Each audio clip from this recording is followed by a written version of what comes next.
Attention. This story will completely change your perspective on kindness and destiny. You won't believe what happened at the end. First, tell me in the comments, where are you watching this video from? Which city, which country? I love getting to know you all.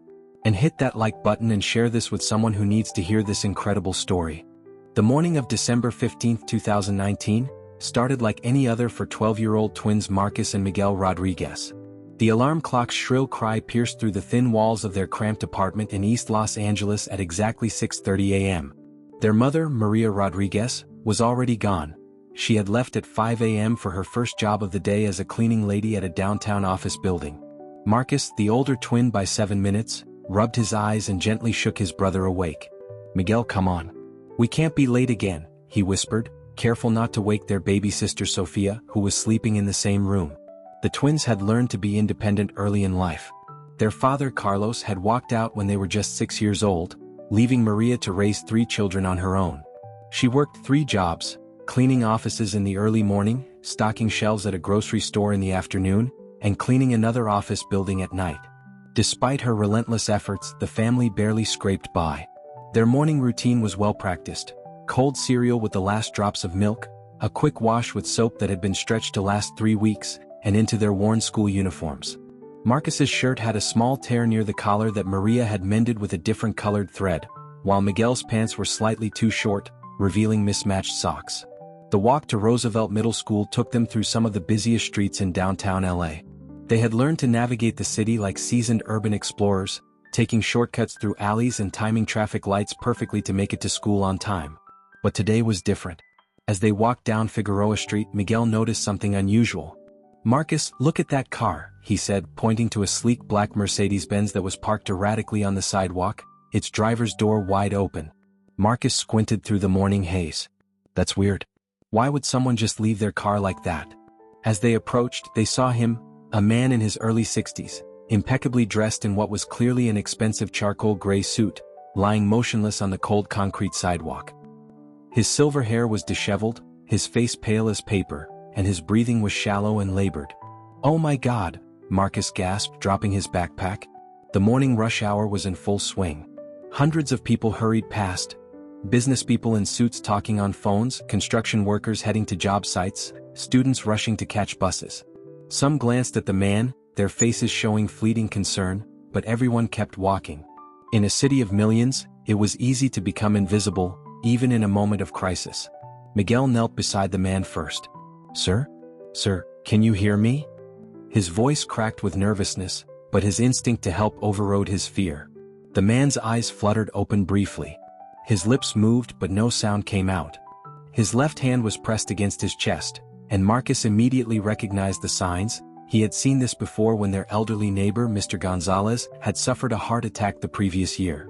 "Miguel, I think he's having a heart attack," Marcus said, his voice steady despite the gravity of the situation. "We need to call 911. But Miguel had already pulled out the old flip phone their mother had given them for emergencies. His hands shook as he dialed. 911, what's your emergency?" "There's a man having a heart attack on Figueroa Street, near the metro station," Miguel said, his voice surprisingly clear. "He's breathing but he looks really bad." While Miguel spoke to the dispatcher, Marcus knelt closer to the man. "Sir, help is coming. Just try to stay calm, okay? My name is Marcus and this is my brother Miguel. We're going to stay with you." The man's eyes opened again, this time focusing on Marcus's face. With tremendous effort he whispered, "My medication briefcase." Marcus looked around and spotted an expensive leather briefcase that had fallen about 3 feet away from the man. He quickly retrieved it and opened it carefully. Inside, among important-looking documents and a laptop, he found a small prescription bottle labeled nitroglycerin, "Take as needed for chest pain." "Is this it?" Marcus asked, showing the bottle to the man. The man managed a weak nod. Marcus had watched enough medical shows to know that this medication was serious business. With shaking hands, he helped the man take one of the small tablets under his tongue, just as the label instructed. Miguel had finished with the 911 operator and was now flagging down passers-by, trying to get someone else to help. "Please, somebody help us," he called out. "This man is having a heart attack." Finally, a woman in nursing scrubs stopped. "I'm a nurse," she said, kneeling beside them. "What happened?" "We found him like this," Marcus explained quickly. He took his nitroglycerin medication, and the ambulance is coming. The nurse checked the man's pulse and breathing. You boys did exactly the right thing. That medication probably saved his life. As they waited for the paramedics, Marcus noticed the man was shivering. Without hesitation, he took off his school jacket, the only warm piece of clothing he owned, and gently placed it over the man's chest. You don't need to do that, the nurse said softly. You'll be cold. It's okay, Marcus replied simply. He needs it more than I do. Miguel sat on the man's other side, holding his hand. The ambulance will be here soon, he said in a soothing voice. Just keep breathing, sir. You're going to be okay. The man's color was slowly returning, and his breathing was becoming more regular. He squeezed Miguel's hand weakly and looked at both boys with eyes that seemed to be studying their faces, as if trying to memorize them. When the paramedics arrived 7 minutes later, they immediately took over. As they prepared to transport the man to the hospital, he managed to grab Marcus's arm. Your names? He whispered hoarsely. What are your names? Marcus and Miguel Rodriguez, Marcus replied. Where do you go to school? Roosevelt Middle School, Miguel answered. The man nodded weakly as the paramedics lifted him onto the stretcher. Thank you, he mouthed silently as they wheeled him toward the ambulance. The nurse who had helped them patted both boys on the shoulder. You two are heroes, she said. Most adults wouldn't have stopped to help. You should be proud of yourselves. As the ambulance drove away, sirens wailing, Marcus and Miguel stood on the sidewalk in shocked silence. The adrenaline was wearing off, and the reality of what had just happened was sinking in. We're going to be so late for school, Miguel said, but his voice lacked any real concern about tardiness. Marcus picked up his backpack and noticed that his jacket was gone. It had been taken with the man in the ambulance. Mom's going to ask where my jacket is, he said. We'll tell her the truth, Miguel replied. She'll understand. They arrived at school 45 minutes late, but when they explained what had happened to the principal, Mrs. Henderson, she not only excused their tardiness but called them into her office to hear the full story. Boys, what you did today shows incredible character, she said, her eyes moist with emotion. Your parents should be very proud. That evening, when Maria came home from her second job, exhausted and carrying groceries she had bought with carefully counted coins, the twins told her about their morning adventure. She listened in silence, occasionally covering her mouth in shock. When they finished, she pulled them both into a tight hug. Ms. Hios, she whispered in Spanish, you made me so proud today. Your father may have left us, but he left me with two boys who have hearts of gold. But Mom, Marcus said, I lost my jacket. I'm sorry. Maria cupped his face in her work-worn hands. Mijo, you gave your jacket to someone who needed it more than you. That jacket will keep him warm, but what you and Miguel did today will warm his heart forever. That night, as the twins lay in their shared bed, they talked quietly about the day's events. Do you think he's okay? Miguel asked. I hope so, Marcus replied. I keep thinking about how scared he looked. Did you see how expensive his suit was? And that car. Yeah, but it doesn't matter. Rich or poor, everyone deserves help when they're in trouble. Neither boy could have imagined that their simple act of kindness would change their lives forever. 2 weeks passed and life returned to its normal rhythm for the Rodriguez family. Marcus and Miguel had been featured in their school newsletter as Students of the Month for their heroic actions. But beyond that, the incident seemed to fade into memory like so many other moments in their busy lives. Meanwhile, across town in Beverly Hills, Edward Harrison Blackwell III was sitting in his massive mahogany-paneled office on the 47th floor of Blackwell Tower, staring out at the Los Angeles skyline. At 62 years old, Edward was one of the most successful real estate developers in California, with a net worth that Forbes estimated at $2.8 billion. But success had come at a price. Edward had dedicated his entire adult life to building his empire. He had been married twice, both marriages ending in divorce when his wives grew tired of competing with his business for his attention. He had no children, no close friends, and had spent the last decade increasingly isolated in his world of corporate boardrooms and high-stakes deals. The heart attack on Figueroa Street had been a wake-up call. His cardiologist, Dr. Sarah Chin, had been blunt. Edward, you're lucky to be alive. Your stress levels are through the roof, you work 18-hour days, and you have the diet of a college student living on takeout. This was your body's way of telling you to slow down. But it wasn't just the medical scare that haunted Edward. It was the memory of those two young boys who had stopped to help him when hundreds of others had simply walked by. In his world of cutthroat business deals and calculated relationships, Genuine kindness had become so rare that he had almost forgotten it existed. He had tried to put the incident behind him, but something kept nagging at him. Those boys, Marcus and Miguel, had risked being late for school to save a stranger's life. They had given their own jacket to keep him warm. They had held his hand and comforted him in his moment of greatest vulnerability. Edward had built his fortune by never leaving loose ends untied, and these boys had become the most important loose end of his life. Patricia, he called to his executive assistant through the intercom. Patricia Williams had worked for Edward for 15 years and was one of the few people who could predict his moods. "Yes, Mr. Blackwell? I need you to hire a private investigator. The best one you can find." "Of course, sir." "What type of investigation?" Edward paused. "How do you explain that you want to find 2 children who saved your life so you can properly thank them?" "I need to locate 2 boys. Brothers. Their names are Marcus and Miguel Rodriguez, and they attend Roosevelt Middle School in downtown LA. Should I ask what this is regarding?" "It's personal, Patricia. Very personal." Within 24 hours, Patricia had hired James Morrison, a former FBI agent who now ran one of LA's most discreet private investigation firms. Edward met with Morrison in his office the next morning. "Mr. Blackwell, I have to ask, why do you need to find these children?" "My firm has strict policies about investigations involving minors." Edward leaned back in his leather chair and, for the first time in years, opened up to someone about something personal. He told Morrison the entire story, the heart attack, the boys' intervention, and how their kindness had affected him. Morrison listened intently. "So you want to thank them properly?" "I want to do more than thank them, Mr. Morrison. Those boys saved my life, not just medically but in ways they'll never understand. I want to find out who they are, what their situation is, and how I can help them." "Understood.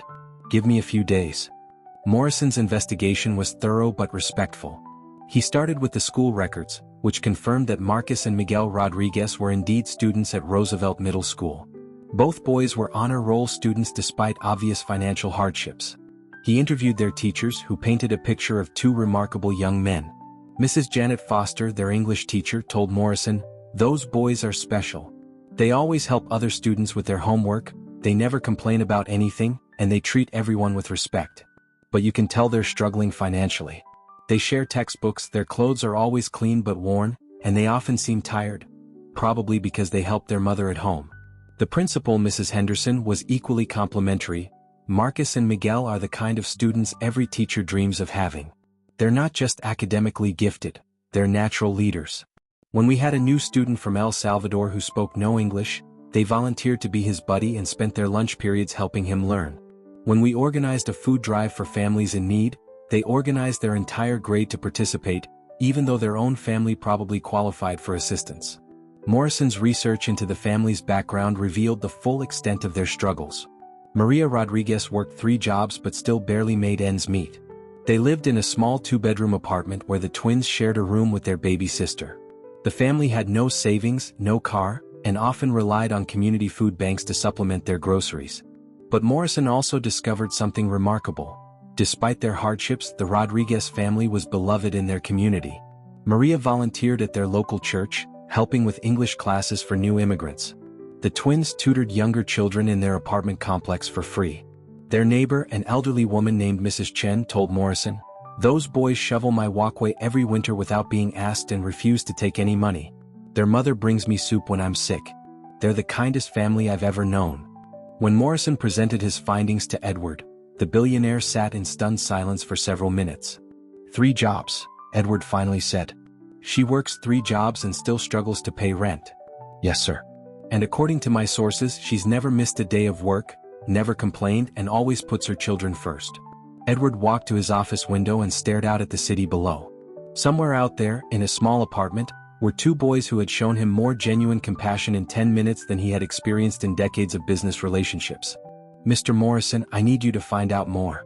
I want to know everything, their dreams, their challenges, what they need. But I want this done discreetly. I don't want to frighten them or make them feel like they're being watched." Over the next week, Morrison's investigation expanded. He learned that Marcus dreamed of becoming an engineer but worried that his family could never afford college. Miguel wanted to study business and help other families like his own achieve financial stability. Both boys had part-time jobs after school. Marcus delivered newspapers and Miguel helped at a local grocery store, and they gave every penny they earned to their mother to help with household expenses.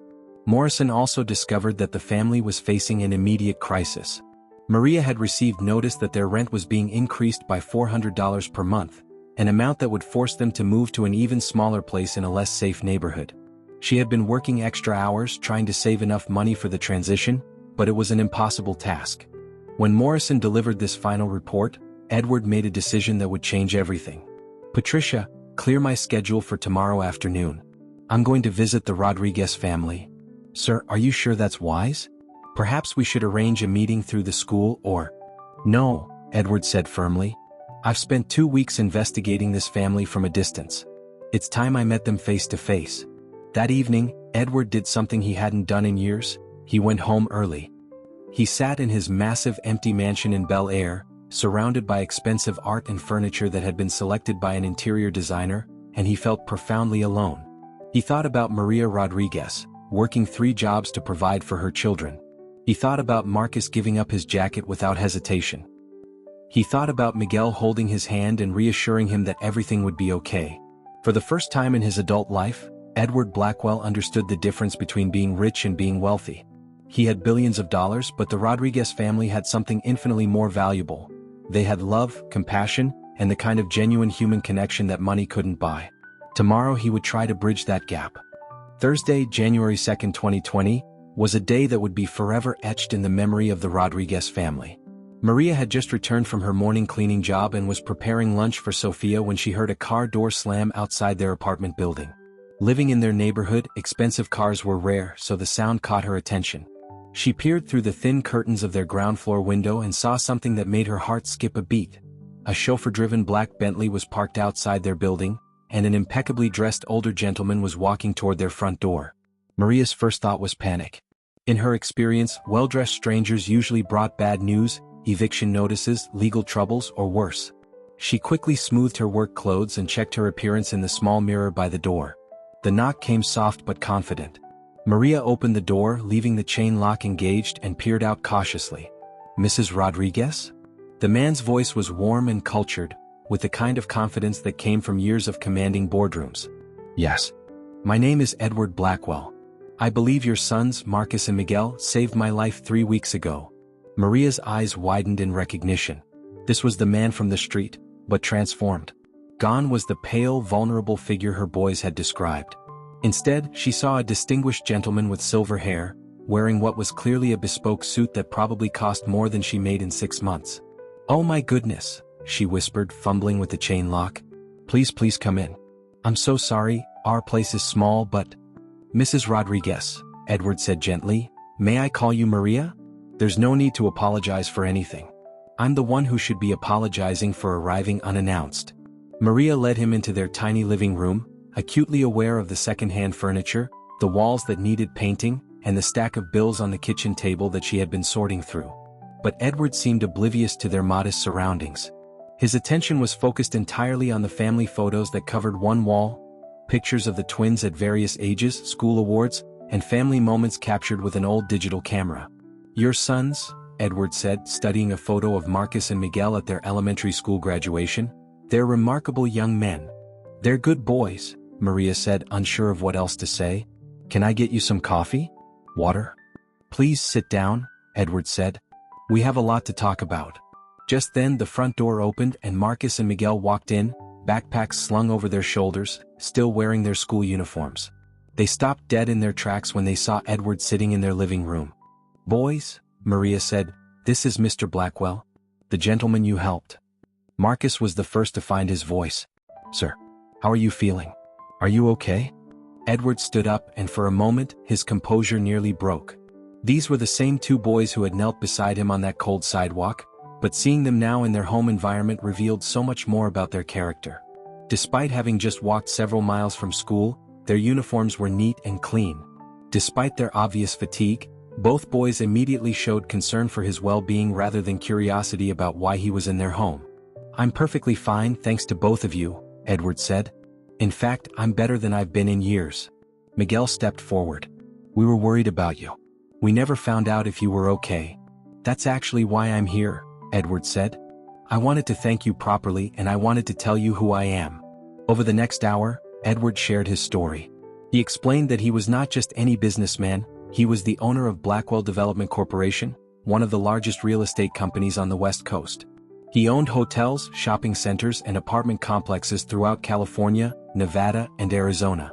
But none of that matters, Edward said, looking directly at the twins.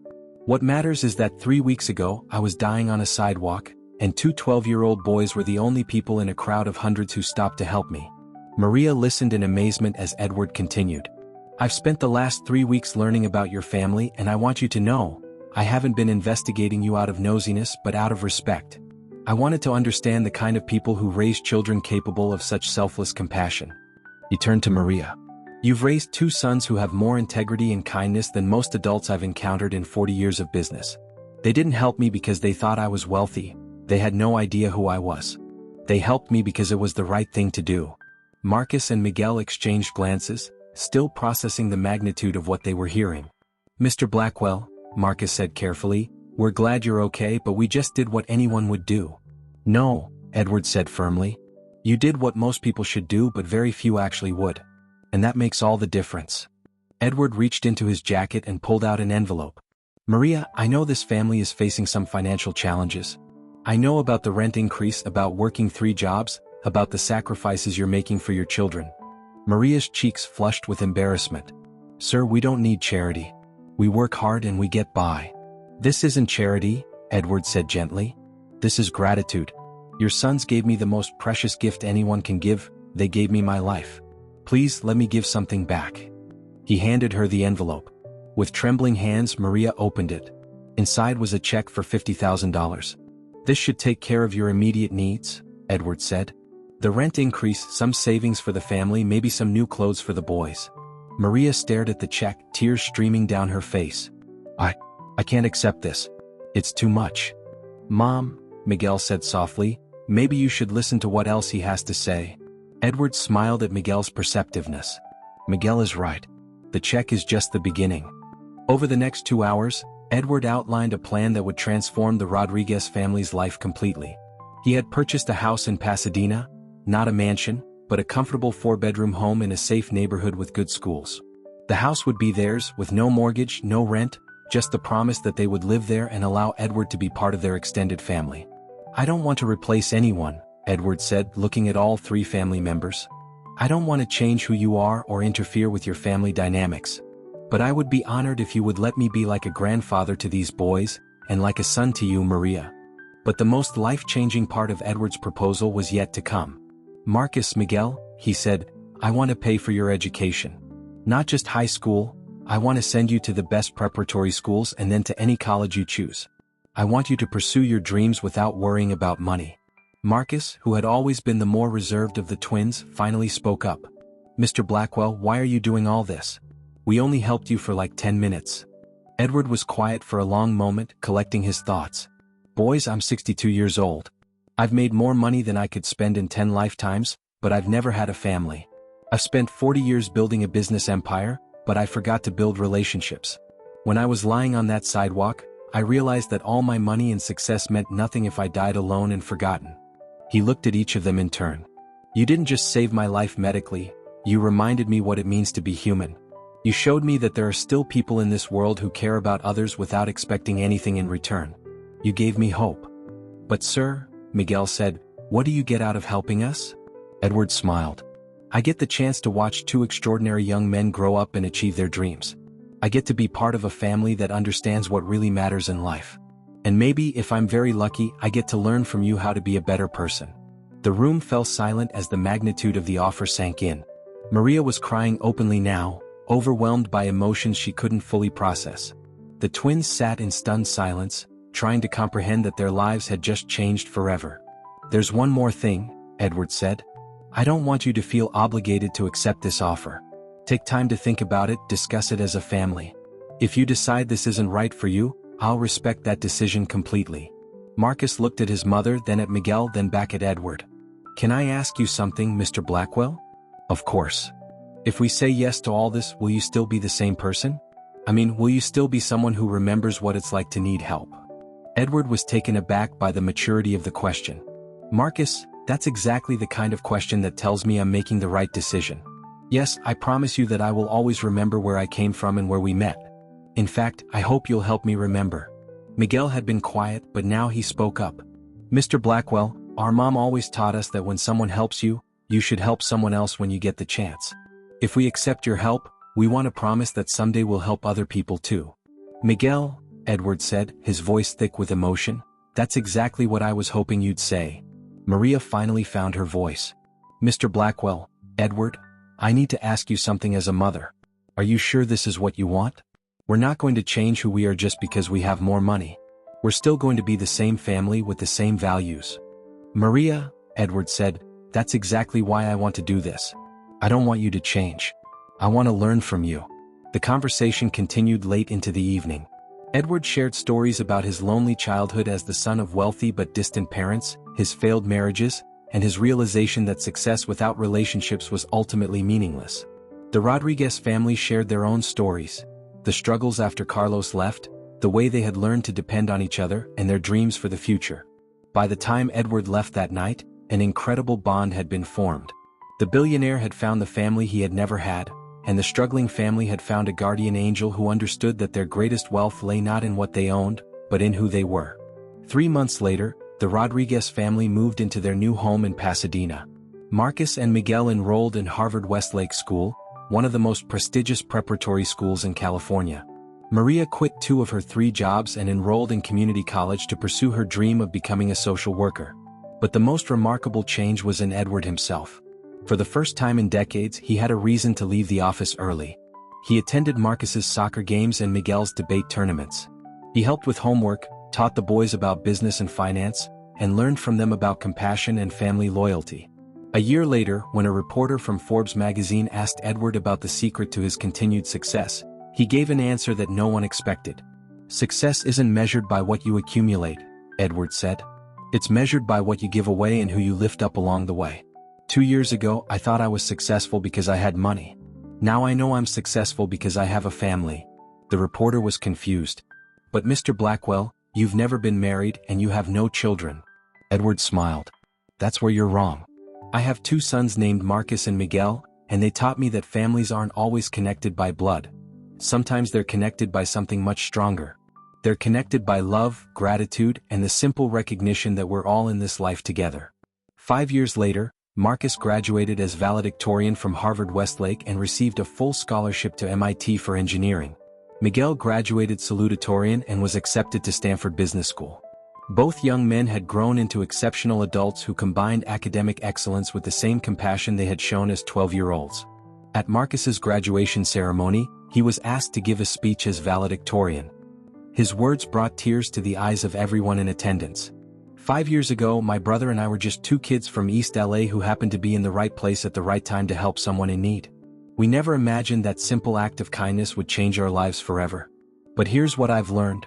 Kindness is never wasted. When you help someone else, you're not just changing their life, you're changing your own life too. And sometimes, if you're really lucky, you're starting a chain reaction of kindness that will continue long after you're gone." Miguel, now preparing for his senior year at Stanford, had started a nonprofit organization called Second Chances that provided emergency assistance to families facing financial crises. In its first year, the organization had helped over 200 families avoid eviction, bankruptcy, and homelessness. Edward, now 67 and officially retired from day-to-day business operations, served as chairman of Second Chances and spent most of his time mentoring young entrepreneurs and supporting educational initiatives in underserved communities. Maria completed her social work degree and now runs a family services center that Edward established in East LA, providing everything from job training to childcare to families trying to build better lives. But perhaps the most remarkable transformation was in Edward's relationship with wealth itself.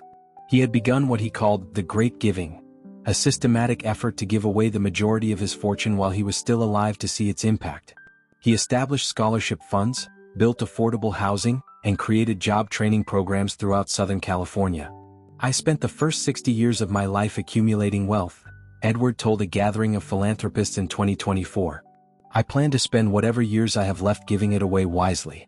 But the best investment I ever made wasn't in real estate or stocks. It was in 2 boys who reminded me what it means to be human." The story of Edward Blackwell and the Rodriguez twins became legendary in Los Angeles philanthropic circles, but the family themselves remained remarkably grounded. They still gathered every Sunday for family dinner, still volunteered in their community, and still remembered the lessons they had learned about what truly matters in life.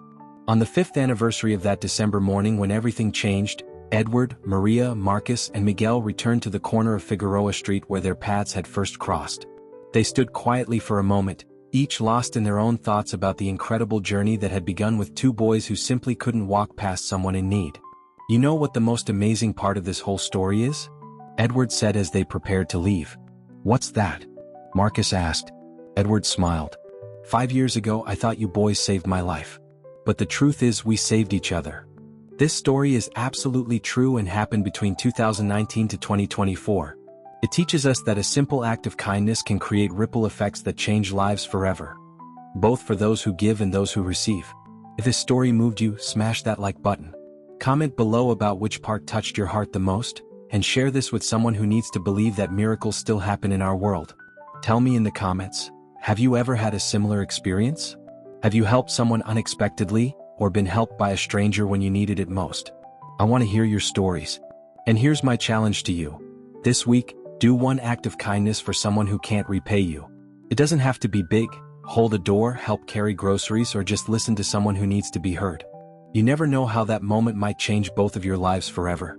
Subscribe to this channel for more incredible true stories that will restore your faith in humanity. Hit that notification bell so you never miss a story that could change your perspective on life. Remember, in a world that often feels divided and harsh, you have the power to be someone's miracle. The question is, will you take that opportunity when it presents itself? See you in the next video, and remember, kindness is contagious. Spread it everywhere you go.